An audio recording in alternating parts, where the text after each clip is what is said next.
Good afternoon. Phil Lindemann, Krystal, 93 News. An alleged knife fight in Keystone this week started with another bout of road rage. We're seeing that more and more now, where what's getting reported is not only the road rage that's happening on the road, but on the side of the road, out of the cars, actually fighting. That was Sheriff Jamie Fitzsimons. No criminal charges here. The involved knife fighters declined to press any. This snow's got us all stoked for the ski area COO summit tomorrow. But first, big news from Breck Resort. Director of Mountain Operations John Copeland was just named COO. He takes over on Monday for outgoing executive Jody Church. She's moving on up the Vail Resorts ladder, soon to be director of all Western resorts. We will be in great shape. Here's what your other local executives are most looking forward to this ski season. Rob Goodell at Loveland. My wife and I love skinning up in the morning. So even before we open, to get out there when it's nice and peaceful and quiet. Al Hensroth at A Basin. The Lenawee Express is still essentially brand new. And, we opened that about mid-December last year. Changed the way the mountain flows. Dustin Lyman with Copper Mountain. I'm always tagging along with Ski Patrol whenever I get the chance. Anybody from our offices there in Mountain Plaza, and certainly my friends and family whenever they're in town. Chris Sorensen at Keystone. I would say Bergman is the biggest expansion for us, the thing that we've been the most focused on and the most excited about. And so really excited to get that. There's been chatter on One Man's Junk today about changes to Keystone night skiing. Starting the season, they're turning the lights off 1 hour earlier at 7 instead of 8. Laments Connor, this is how I get laps in after work. Pushing it to 7 makes everything that much harder. Nathan agrees, saying it's a big downgrade for locals Friday, Saturday after work. Jeff remembers when night riding was open until 10 p.m. and it was busy. Robbie fears this is the beginning of the end. He predicts Keystone will phase out night skiing completely. At least one person won't miss it, writes Nate. Who wants to ski ice in the dark? Seriously, it sucks. They should just close at 4 like everyone else. Today's our final day of school board candidate questions.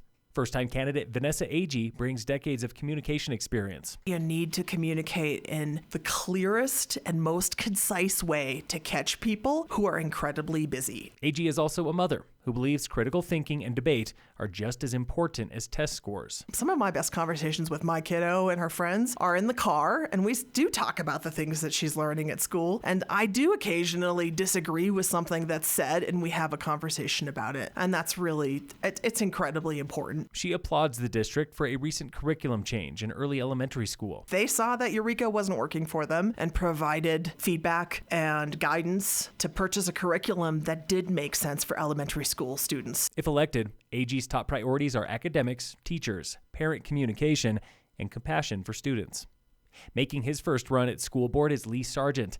He's an Aussie expat and retired executive who ran an aerospace corporation and Zip, a manufacturer of composite road cycling wheels. Now, retirement's great, and I obviously deserved a sabbatical after 36 years of running two companies, but there's a point in time where you can bike, hike, and ski so much. Sargent admits he failed the 12th grade, where he slagged off on reading, but excelled at math. I had some divine intervention or some luck where I just fell into it, and some things happened that allowed me to get into trade pattern making, which was the basis for my entire career in two countries. This board, he says, is missing what he brings: money sense. I don't believe anybody on the board has the experience that I have running a corporation. You must understand that the Summit School Corporation, as I call it, is a $63 million cash flow company. Sargent pledges a corporate mindset for the board, trimming the fat and following a mission statement. You should put your money where you're going to get the results, and that's the teachers, the curriculum, as close as you can get to that student as possible, and take out the fat at the top. Election day is November 7th. Ballots are in the mail next week.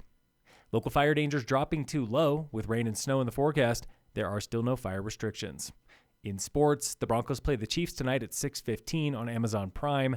And in local sports, today on the Warmup, brought to you by iFurnish in Frisco and Kremling. We played the team that ended up winning, so that was also good to see what level we have to be at if we want to go to the end. That was senior volleyball player Shannon Reed, thinking back on the lessons she learned from last year's postseason run. We ended up winning one of the games at that tournament as well, which was good to experience and see. The Lady Tigers are close to the postseason this year, but teammate Sage Hanks knows it will not be easy. Basically winning the rest of our games. But man, she would love to recapture that feeling. Last year, we had to win one more game. I'm pretty sure we almost lost it, but winning that was so big for us because it bumped us into playoffs. The girls' bid for a second postseason starts next Thursday on senior night with Battle Mountain at home.